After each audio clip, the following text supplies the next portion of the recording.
when you took over the Authority, when you and Millar took over the Authority, Warren Ellis and Brian Hitch had a great 12-issue run at that point, and it was incredibly hot, it was incredibly edgy at that point, so there was a lot of, they really built the thing up. Do you feel any pressure when you guys took it over? Yes. Yeah. I actually felt as much pressure taking over the Authority after Warren and Brian as I did starting New X-Men with Grant. It was a different thing. With New X-Men, it was like X-Men fans were used to seeing lots of different artists and writers doing X-Men, but the pressure was that it was a really big book. We were changing it quite a lot. We knew that a lot of the fans weren't going to like it, and a lot initially didn't like it. I think there was a general feeling that we were two guys from Vertigo who'd gone over and taken over a really big book and not knowing what to do with it. That's some of the feedback we got. But well, let's see. Everybody remembers the Grant and Frank run on X-Men?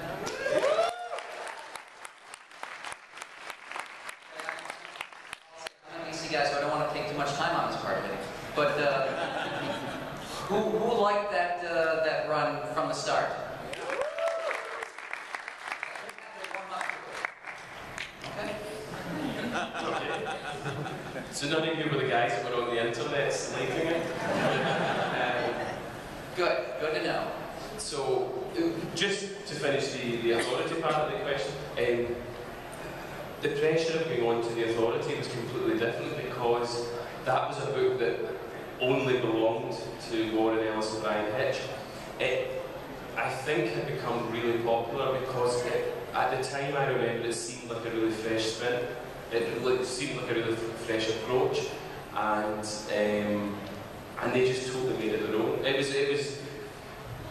was either my favourite or one of my favourite comics at the time that I was following, and Mark and I talked about it before we took it on because we were very well aware of the fact that it was their book, you know, and everybody read The Authority, right? Yeah.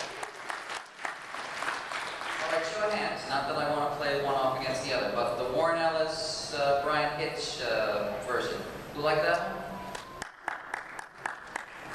And the Frank Whiteley, Mark Millar version? Who has them both?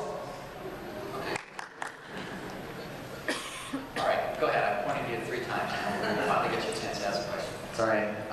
Hi, Frank. Thanks. I'm a big fan. You do great work. I wanted to know if you touch on We 3 a little bit, how that came about, what the genesis and inspiration of that was, and then also a number of years ago there was some discussion of that being made into a film, I thought, and I just can't even wrap my brain up around how that would work, considering the sort of innovation with handling that you had done with that book.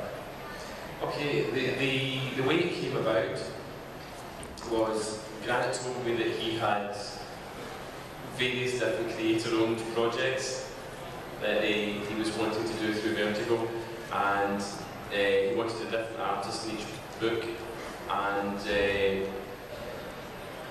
he wanted me to do one of them. So he started talking about the ideas that he had, but he kept going back to this one, We 3, and I said, well, what's We 3 about? He said, it's about a cat, a dog, and a rabbit. And I laughed and said, no, really, what's that about? He was like, no, it's about a cat, a dog, and a rabbit, you know. And I worked with Grant maybe in 4 or 5 occasions before that, and I never worked with him and not found it a really satisfying experience. But this just didn't sound, it just didn't sound good. And then, you know, like, we talked about it at some length, and I started thinking, well, actually, maybe that could work. And then I did some, as soon as I started doing some designs for how the animals might look, I started getting a much clearer kind of feel for it. There was a big thing that, you know, like really big on the idea of trying to push a bit at what we could do with storytelling. He had ideas in his mind that were kind of, he couldn't quite see them, you know, but he knew there was something there, and so there was a process of the two of us getting together. And this was a more collaborative approach than the way we normally work. We usually have a big discussion about something when we start something together, and then I'll sit and work with the first script and get back to him if I've got questions. And this, we actually, for we three, we sat down together and we worked on the stuff together. And when I say we worked on it, we both had pencils in our hands and we were both drawing, but most of the time it was just Grant looking over my shoulder saying, no, make it better, make it more different, make it more new, draw something we've not seen before. So there was a lot of that involved. So it nearly eventually became like a regular thing when I was left alone making the artwork work. But there was this period beforehand with each issue where we actually sat down together and worked some of the sequences out together. And then as for the movie, a few years back, New Line took an option out. Nothing happened with it. Nothing's happened with it still. There's nearly always been a director attached to it, but there's never been, as far as I'm aware, there's never been, we've never been that close to having a studio finance it. And I think the problem is that if you aim it at a more adult audience, it's about a cat, a dog and a rabbit. I mean, he really had to talk me into get involved with it in the first place, so you would have that difficulty getting like adults to go and see it in the cinema, or you change it quite a lot to make it like kid friendly. I mean, you could have a very similar story. You want to change Week 3 to make it kid friendly? At this point, no. So I don't know. So there were 3 projects. One was Cat, the Dog, and the Rabbit, and that's the one you chose. Yeah.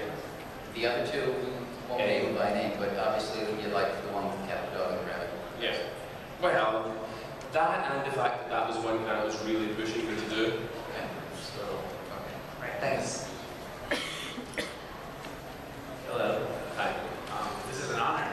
I never expected I would ever be talking to Frank Riley. So, thank you.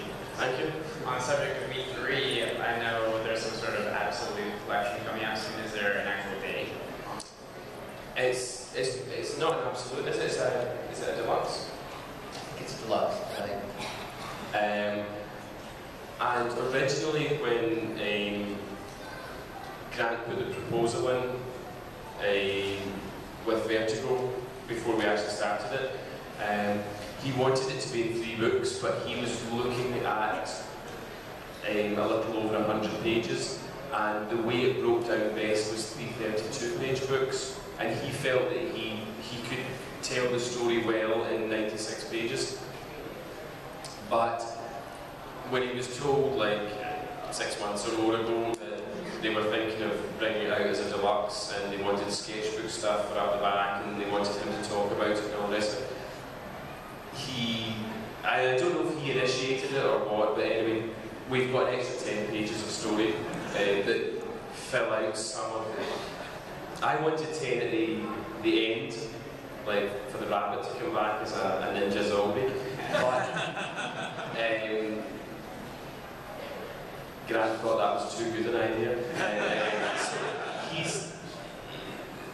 the 10 pages are like in 3 different areas throughout the story, just expanding a couple of scenes. Any more pages of your art is, it goes to me. Thank you.